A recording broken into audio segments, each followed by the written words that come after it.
importante en Perú. Diste una magistral conferencia en Perú, donde acudieron personas de la justicia peruana muy importantes, íconos. Los ministros de la, ministros, en fin. Corte Suprema. Muy aplaudido, Óscar. Qué gusto saludarte. ¿Cómo estás? Muy bien, muchas gracias. Fíjate que acudí porque íbamos a ver a Alan García. Nos había citado para ver un tema. A ver, paréntesis, ¿tú habrías comido con él el día que se suicidó? El día que se suicidó. Teníamos una reunión a través del presidente del APRA, que es un amigo. Recuerda que, como bien lo dijiste, el APRA se fundó aquí en México. Lo funda Aya de la Torre. Aya de la Torre, para la gente que luego no lo ubique, fue secretario particular de José María Vasconcelos. Y en la Escuela Nacional Preparatoria, la que está en Justo Sierra, el doctor José María Vasconcelos, está la placa donde se funda el APRA. Y Alan García era de los hijos favoritos o predilectos de Aya de la Torre. Estudió en la Sorbona de París, estudió en la Complutense de Madrid. Ramiro lo conoce en la Complutense, me lo presenta. ¿Tú estudiaste allá? Yo estudié en la Sorbona y él es de la Complutense. Coincidimos en un evento. Ramiro me lo presenta cuando viene a México, siendo presidente cuando tiene 35 años. Nosotros estábamos en el Frente Juvenil, lo fuimos a recibir.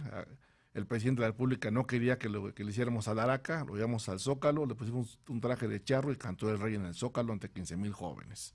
¿Tú al lado de él? Sí, pues ahí estábamos todos con él, porque era con este grupo contador, el discurso antiimperialista, el discurso anti-yanqui, era cuando aquí la izquierda ni siquiera pintaba, ¿no? Allá ya estaban ya en ese partido, el Partido de los Pobres.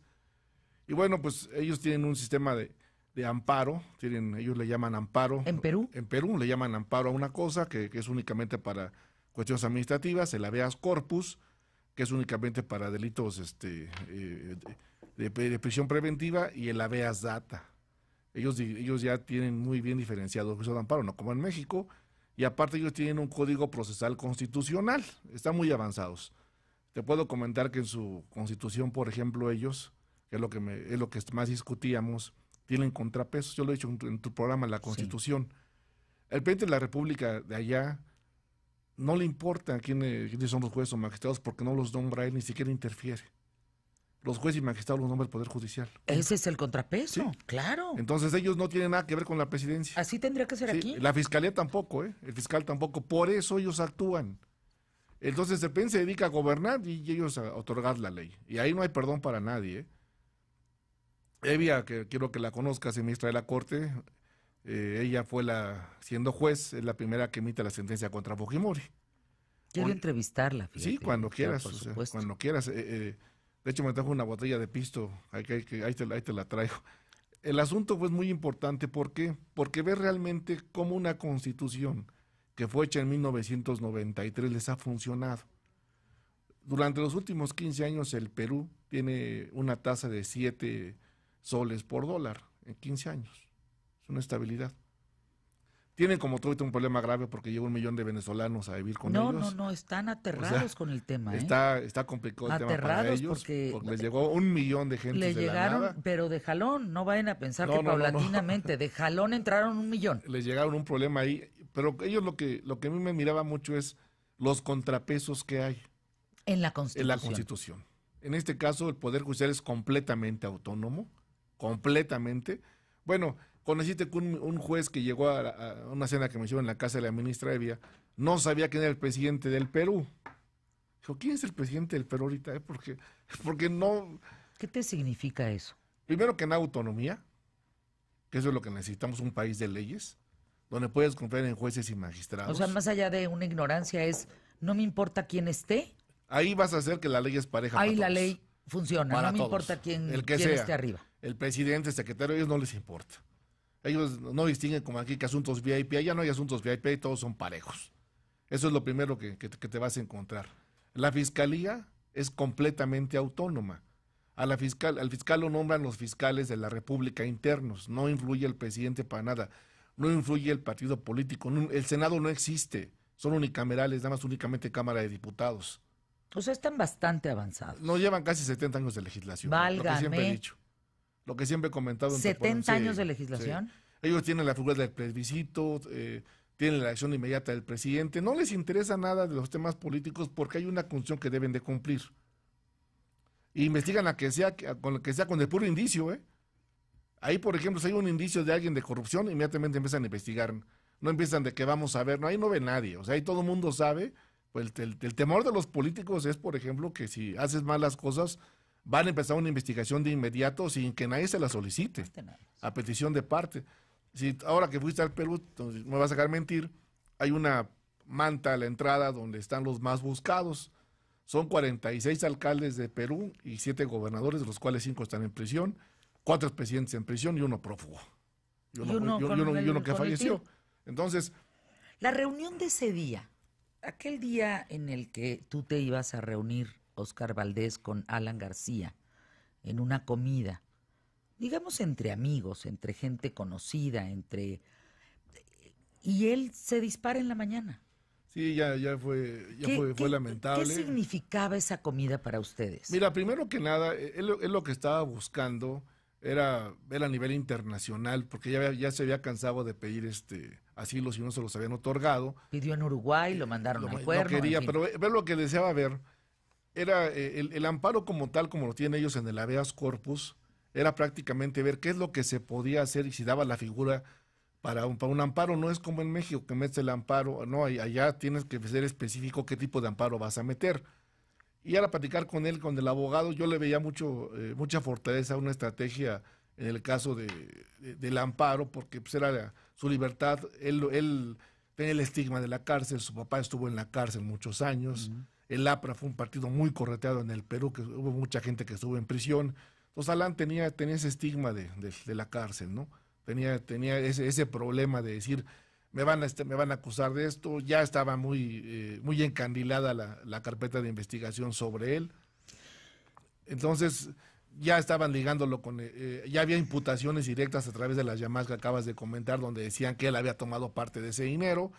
Y entonces, pues yo creo que ya no se esperó, se adelantó la detención. La detención formalmente iba a ser en 2 semanas. No sé qué fue lo que le dio a la fiscalía por ir por él, pero así fueron.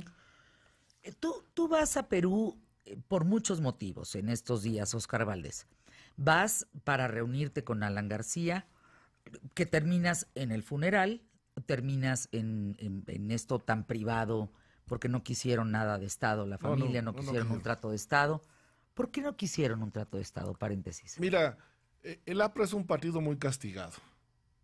Recordemos que Perú ha vivido, a diferencia de nuestro país, dictaduras. Y el APRA es un partido demasiado castigado, hubo mucha gente en prisión, los corretearon bastante. Entonces había un rompimiento total con el gobierno. Entonces ellos no querían saber nada del gobierno. Era deslindarse. Era deslindarse del gobierno y de una u otra manera mostrar pues su inconformidad con las investigaciones que estaban llevando a cabo, ¿no? Que ahí, pues sí, con todo respeto, pues eran de la fiscalía, que es autónoma, o sea, no había que echarle la culpa al gobierno, ¿no?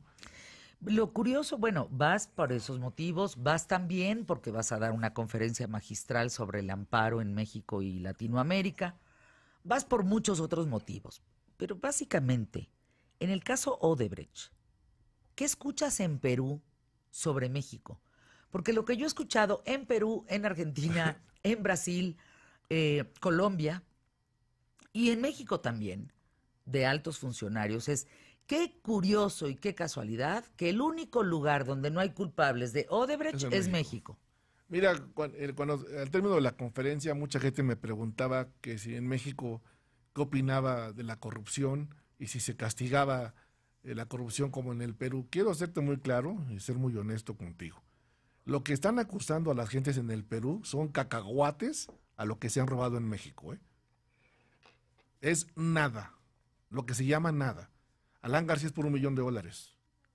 Digo, aquí si hablamos... ¿Es por $1 millón de dólares? Sí, la acusación era por $1 millón de dólares. O sea, yo le decía, pues aquí es la propina que daba Lozoya, ¿no? Aquí es mucho más. Aquí son 10 lo que le compraron en Nueva York. Ahora, ¿cuál ha sido la consecuencia de Odebrecht? El problema, como bien lo dijiste, sistemáticamente compraban a los políticos y los compraban para las campañas políticas. Esa era la forma de que ellos empezaron a crecer. Dieron dinero para aportarlo a las campañas políticas, reganaron y pues ya después daban los contratos, ¿no? Y aparte a todo el mundo le regalaban dinero. Ese fue el asunto de América Latina, en donde en Brasil, en donde en el Perú, en Argentina, en Guatemala, Hasta en Chile hay detenidos, en México no hay nadie.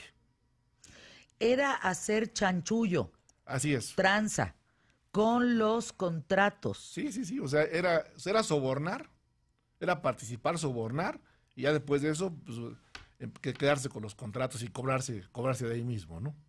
Ahora, la empresa Odebrecht tiene representación en casi todo el mundo. Sí. Es una empresa que nunca se ha visto envuelta en un escándalo. Esto sucede porque Odebrecht Sí, son los primeros que dijeron, denuncia a sus propios trabajadores Sí. diciendo, los directivos fulano, mengano, Sí. sutano entregaron dinero. Así es. En el caso del Perú está comprobado, a Toledo, por ejemplo, que está prófugo, pues sí le están comprobando que él recibió dinero en sus cuentas bancarias. Adán García no tenía ese problema. ¿Y aquí? Pues, mira, Aquí dices, le dan una propina, lo dijiste ahorita. no, es que A mira, Lozoya, a mí cuando pero- me decían las cantidades por las que los estaban acusando, ¿A quiénes? a la gente en el Perú, yo le decía, a ver, espérense, nada más pásenme la $2 porque todavía no entiendo aquí su tipo cambiario.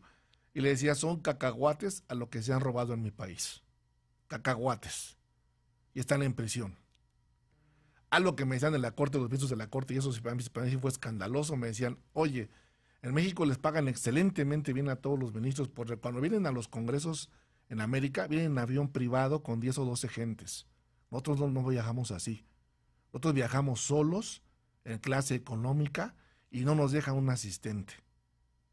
¿Cuánto ganan en tu país? Y dije, acabas de dar el clavo, hay un escándalo ahí por los sueldos. Digo, yo creo que han exagerado las autoridades. Digo, y sí es cierto, o sea, cuando llegan a otros países llegan a presumir, y pues eso lo paga el pueblo de México, ¿no? Yo no dije, a ver, yo no defiendo a la Corte, pues ya hay un tope ya para no hacer ese tipo de cosas. Me queda claro que son escandalosas las cosas, pero ellos te daban ese referente para que veas cómo nos ubican como país. No, si no está bonito la imagen de México en América Latina, ¿eh? Se los digo. Y de la impartición de justicia, cuando ellos me comentaban, estamos por ejemplo, por los suelos. me preguntaban muchas cosas de cómo se imparte justicia en México. Yo ya tenía temor porque había varios empresarios en la conferencia y dije, a ver, espérense. Y la pregunta obligada, a ver, ¿en México hay impartición, existe o no existe Estado de Derecho? Y les dije, existen buenos abogados. Uy, Pues, ¿para qué? Imagínate, si les digo una mentira ahí en la corte, pues sí, como me están invitando por ser veris, verás, no llega a maquillar nada. Pero cuando me decían, oye, ¿cuándo van a castigar las cosas? Dije, es que esas preguntas no me las tienen que hacer a mí. Se las tienen que hacer al presidente de la República y al fiscal de la Nación. el problema es que pues se habla de nombres, y gente, apellidos, como lo de hoy de los periodistas en la mañanera.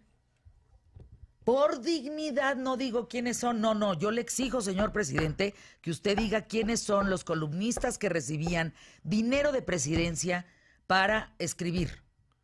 Punto. Mira, el asunto Porque es que... así mismo con los columnistas, pero así mismo con los empresarios, pero así mismo con el Odebrecht, así mismo con la familia de Enrique Peña Nieto, así mismo con todos. Mira, en la Constitución del Perú se le prohíbe al presidente hablar sobre cuestiones de legalidad. No puede hablar de nada. Pues porque no sabe. Porque al final de cuentas, no, hay una división de poderes, o sea, Claro. de hecho, hay no es una su área. moción de la Constitución donde si el presidente invade una esfera jurídica, le manda a llamar la atención. Vamos a una pausa, volvemos contigo aquí en un momento más. Óscar Valdés, difícil tema, esa es la realidad de México. Esa es la realidad que estamos viviendo. Al caso Odebrecht. ¿Cómo es posible que no se aplique la ley en México? ¿Por qué? Porque están involucrados ¿quiénes? Primero que nada, porque no hay autonomía en la institución. Imagínate, por ejemplo, que se aviente el fiscal por sus cuerdas una carpeta de investigación y el presidente lo puede correr mañana, lo puede pagar en seco. Eso en el Perú es impensable. El presidente no tiene poder de nada sobre ellos. O sea, no son sus empleados. Es un poder distinto y le rinde cuentas al pueblo, a la Cámara de Diputados, no al presidente de la República. Ojo ese dato que es muy importante. Los ministros me dijeron, nosotros le rendimos cuentas al pueblo, no le rendimos cuentas No a al nadie, presidente no al de la presidente. República. Pues entonces, ese contrapeso, pues por eso la gente invierte, por eso ves tanta estabilidad, porque sabes que confías en el sistema de derecho. Sabes que no ya va a llegar un presidente y va a hablarle a un ministro y lo va a cochupar o le va a decir. Entonces estas gentes son así, son muy estrictos en su esquema legal, demasiado estrictos, Y eso es lo que pues, ha dado un resultado que durante más de 15 años tengas una paridad y una estabilidad cambiaria con todos los escándalos que hemos visto de los expresidentes de 7 soles por $1. Es que es Odebrecht, es OHL, es. El problema en este país va a ser aplicar la ley. Ese va a ser el problema. ¿Cómo logramos eso? Mira, yo he llamado a un debate en redes sociales que en lugar de que estemos haciendo marchas que no funcionan, la marcha de la gasolina con Enrique fue fenomenal y no funcionó, no se movió en un ápice. Yo me acuerdo que me hizo un secretario de Peña Nieto, mira, lo más que vas a aguantar son 3 meses y luego todo el mundo se va a su casa a descansar. Y así pasó. 3 meses fue un escándalo del gasolinazo y luego no pasó nada. Yo creo que aquí lo que tenemos que pugnar es realmente porque haya contrapesos en la Constitución, que se modifique la Constitución con un poder constituyente, no un poder como ya está constituido, donde el presidente pueda sacar las manos de la Suprema Corte y de las fiscalías. ¿Para qué? Para que la justicia sea completamente autónoma y no intervenga en nada. Y así él se dedica a gobernar y los demás a aplicar la ley. Punto. ¿Hiciste algo? Pues lo tienes que pasar y se te comprueba la investigación. Y de esa manera es la manera que tenemos certeza los ciudadanos de que esto no va a ser político. En México no tenemos división de poderes, tenemos división de facultades. Yo siempre lo he dicho recio y quedito, en mi país, y lo dije en Perú, nuestra Constitución permite que un presidente tenga más facultades que un rey del siglo XV en España, para que tengas una idea. Puede vetar todo, puede quitar, puede poner, puede hacer. Por eso cuando fueron el memorándum le dije, pues está en la Constitución, porque tiene facultades obli, erga ormes, para que la gente me pueda entender. Puede ser todo. No hay un acotamiento en la Constitución. No existe el acotamiento. Entonces, ¿qué es lo que tienes que hacer? Para que esto funcione realmente, y no sea el parto de los montes ni ser gatopardismo, es modificar la Constitución con contrapesos reales. ¿Por qué? Porque hoy por hoy ya no hay oposición en México. No existe, la oposición quedó completamente borrada. Y anteriormente, aunque sea un lastre, pues la oposición servía. En el Perú no importa que tengas o no tengas oposición o partidos o no tengas partidos políticos. Ajá. Porque el sistema de justicia funciona independiente. ¿Qué es lo que funciona? ¿Cómo funciona esa parte de los partidos políticos? Por ejemplo, parte de la corrupción en México ha sido el financiamiento de campañas, los favores que se deben. Sí. Bien lo decíamos aquí, hoy estamos, por ejemplo, frente a un régimen que tiene que ver más con las lealtades que con las capacidades. Sí. ¿Cómo se hace eso en Perú? Cuando sacas las manos de los procesos judiciales, se arregló el tema. Se arregla el tema. ¿Por qué? Porque si yo tengo contigo una controversia, pues tú le vas a hablar al cuate, al amigo, al juez, y pues ya estuvo que ya se inclina la balanza para otro lado. Pero si vamos a un debate serio, jurídico, pues sabes que el que tenga la razón la va a tener. Y si debes, pagas. El derecho es lógico. En México no es lógico el derecho, en México es de relaciones. Debo, no quiero pagar, pues vamos a ver cómo le haces. Allá no, se aplica la ley a rajatabla, a todos. Entonces la gente tiene el sentimiento de que la ley es pareja. Sí, no importa que tengas o no dinero. Entonces no les importan los partidos políticos. Eres un ciudadano. El que llega a ganar, es más. Tienes derechos y obligaciones. Ya piensan mal los alcaldes en meterse a hacer política porque saben que si los van a empezar a investigar, ya mejor muchos ya no quieren. Bueno, nos estaba platicando Oscar Valdés en el corte comercial que hay casos de políticos que por haberse robado $10,000. Sí, están en prisión. Están en prisión.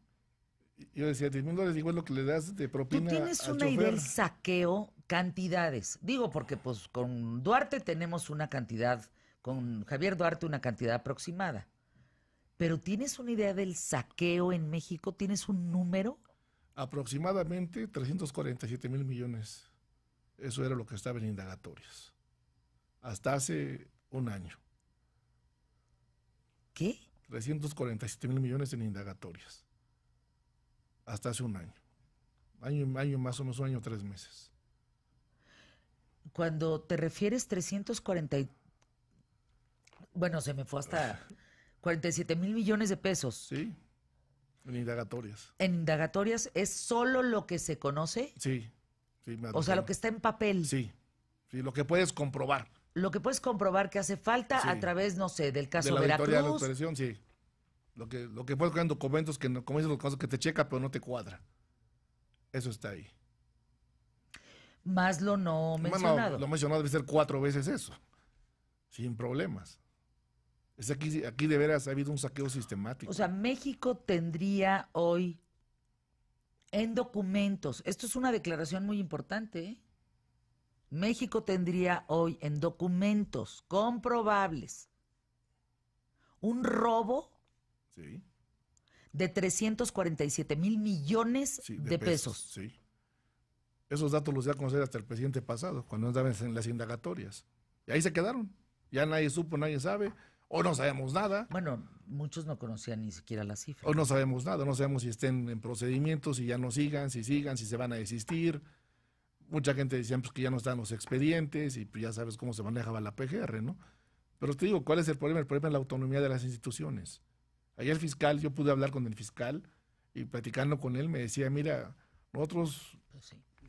a mí no me interesa que diga el presidente mañana, no sé qué diga, yo investigo. Una gente viene y me dice, yo voy a investigo. Y en eso están, o sea, es impresionante, ellos sí castigan la corrupción. Para que la podamos castigar en México necesitamos una voluntad política primero, que no dependa del presidente de la ejecución, de Sí, que que tú sean tienes que investigar independientes, lo que por estás completo, diciendo. por completo. Porque esa es la estrategia de valores y esa es la división de poderes. Y allá que no te importa si llega el PAN, PRI, el que sea, eso no interesa, pero sabes que se van a castigar si hacen algo Y mal. que se van a quedar los que pueden y Así los que es. deben de aplicar la justicia. Pues eso es lo que sería el reto Que no se compran. de México, sería modificar la Constitución. Vienen para acá los de REGLA, que es la Asociación de Jueces y Magistrados de América Latina.